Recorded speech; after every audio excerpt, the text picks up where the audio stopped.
देश में चुनाव संपन्न कराने वालों की तरफ से सियासी पार्टियों से कुछ कहना चाहता हूं।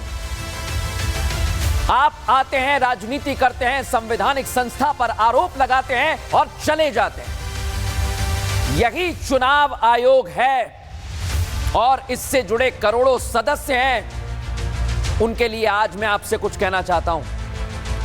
यही लोग, यही हमारे भाई सालों से चुनाव करा रहे हैं।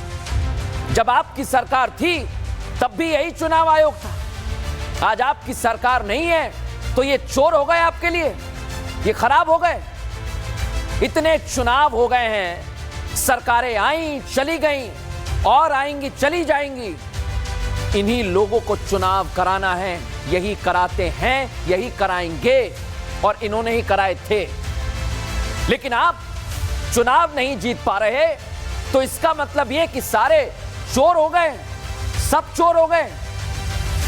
और मैं फिर कहना चाहता हूं आपको, मुझे आपकी राजनीति से कोई दिक्कत नहीं है। आप करिए राजनीति, आप करिए बीजेपी से सवाल, मुझे कोई फर्क नहीं पड़ता है। लेकिन देश के लिए काम करने वाले करोड़ों कर्मचारियों पर अगर आरोप लगाओगे तो मैं आपसे सवाल पूछूंगा और डंके की चोट पर पूछूंगा। यह भी बताऊंगा कि आप जो कर रहे हो वो ठीक नहीं है। अभी बिहार में चुनाव होना है ना, बिहार के लोग सुने मुझे ध्यान से, और देश के बाकी राज्यों में भी ये वोटर लिस्ट शुद्धिकरण होने वाला है। अभी बिहार में चुनाव है, वहां तेजस्वी यादव आरोप लगा रहे थे, उनका क्या हुआ वो तो मैं आपको रिपोर्ट में दिखाऊंगा। लेकिन उससे पहले सिर्फ एक बात कहना चाहता हूं कि हमारा देश है, इस देश का लोकतंत्र नेताओं ने नहीं बनाया है, उन्होंने जीवंत नहीं किया है, हमने जीवंत कर रखा है। आगे भी आपकी और ये मेरी जिम्मेदारी है कि अगर लोकतंत्र पर कोई सवाल उठाएगा, संवैधानिक संस्थाओं पर कोई सवाल उठाएगा, देश के कर्मचारियों पर कोई सवाल उठाएगा तो हम अड़े रहेंगे, क्योंकि ये नेता आप पर आरोप लगाएंगे। आखिर में मौका आपके पास आएगा इनके आरोपों को जवाब देना है। इसलिए कह रहा हूं, याद रखिएगा आपको चोर कौन कह रहा था, कैसे कह रहा था, लेकिन आज कैसे चुनाव आयोग पर निशाना साध रहे हैं ये नेता, वो आपको देख लेना चाहिए।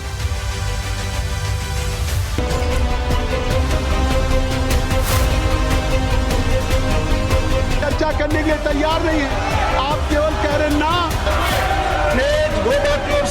ये सियासत भी बड़ी अजीब चीज होती है, जो होता है वो दिखता नहीं और जो दिखता है वो होता नहीं। बिहार में वोटर वेरिफिकेशन की प्रक्रिया को लेकर मचे हंगामे और जमीनी स्तर पर सामने आ रही असलियत को देखकर तो ऐसा ही लगता है, क्योंकि संसद में दोनों सदनों में ऐसा कोई दिन नहीं बीता जब विपक्ष के सांसद हंगामा न कर रहे हों। एसआईआर को लेकर हंगामा भी ऐसा कि कोई दिन सदन की कार्यवाही पूरी ही नहीं होती, बार बार कार्यवाही को स्थगित किया जाता है और आखिरकार अगले दिन के लिए जरूरी मुद्दों पर जो बात होनी थी वो फिर टल जाती है, क्योंकि ये विपक्षी सांसद एसआईआर के मुद्दे पर बवाल काटने से बाज नहीं आ रहे हैं। लेकिन चुनाव आयोग ने वोटर लिस्ट ड्राफ्ट को लेकर जो दावा किया वो विपक्ष की नियत और नियति दोनों पर सवाल उठाता है। चुनाव आयोग का दावा है कि बिहार चुनाव में मतदान से पहले वोटर लिस्ट ड्राफ्ट को जारी के 1 सप्ताह बीत चुका है, लेकिन इसके बाद भी विपक्ष की तरफ से कोई आपत्ति दाखिल नहीं की गई। चुनाव आयोग ने बताया 5015 दावे और आपत्तियां जरूर मिली, लेकिन वो सीधे मतदाताओं से, उनमें कहीं भी सियासी दलों का कोई लेना देना नहीं है। इन 7 दिनों में तो कोई एक विपक्षी सांसद भी चुनाव आयोग के पास नहीं पहुंचा और वोटर लिस्ट में कोई आपत्ति दर्ज नहीं कराई।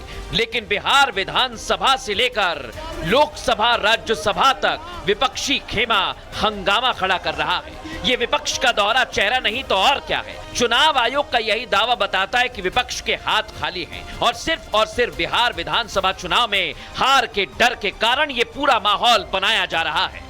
खुद न चर्चा करना चाहता न सदन चलने देता, वो चर्चा से खुद भाग रहा है, वो खुद जनता के साथ धोखा कर रहे हैं और जनता इस बात को देख रही, जनता उनको माफ नहीं करेगा। हम लोग बार बार बोल रहे हैं कि ये एसआईआर का काम जो है वो बिहार में हो रहा है। अब बिहार के लोगों में इसका कोई असर नहीं है, ये दिल्ली में हल्ला कर रहे हैं। बिहार में एसआईआर का काम बहुत बढ़िया तरीके से इलेक्शन कमीशन ने किया है। विपक्ष जिस तरह से हंगामा काट रहा है, देश की जनता का करोड़ों रुपए सदन में हंगामे की भेंट चढ़ रहा है। इस बीच चुनाव आयोग ने आरजेडी नेता तेजस्वी यादव के नाम पर 2 वोटर आईडी कार्ड मामले में दूसरा नोटिस भेज दिया है। चुनाव आयोग ने तेजस्वी से कहा कि उन्होंने 1 अगस्त को जो एपिक नंबर डालकर बताया था, उससे जुड़ा वोटर आईडी वो चुनाव आयोग को 8 अगस्त तक जमा करा दे। ये पिछले नोटिस में ही चुनाव आयोग ने तेजस्वी से कहा था, लेकिन तेजस्वी यादव की तरफ से कोई जवाब नहीं आया।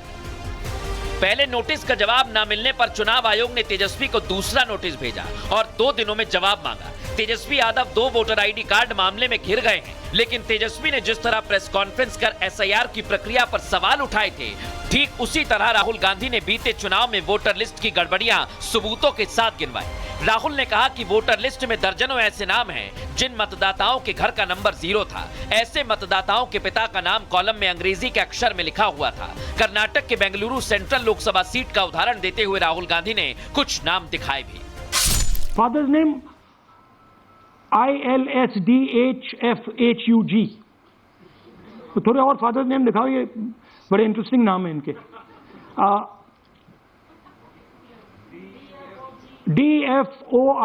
DFOIGOIDF father's name. Rahul Gandhi का दावा है कि 3 तरह की धांधलियां की गई।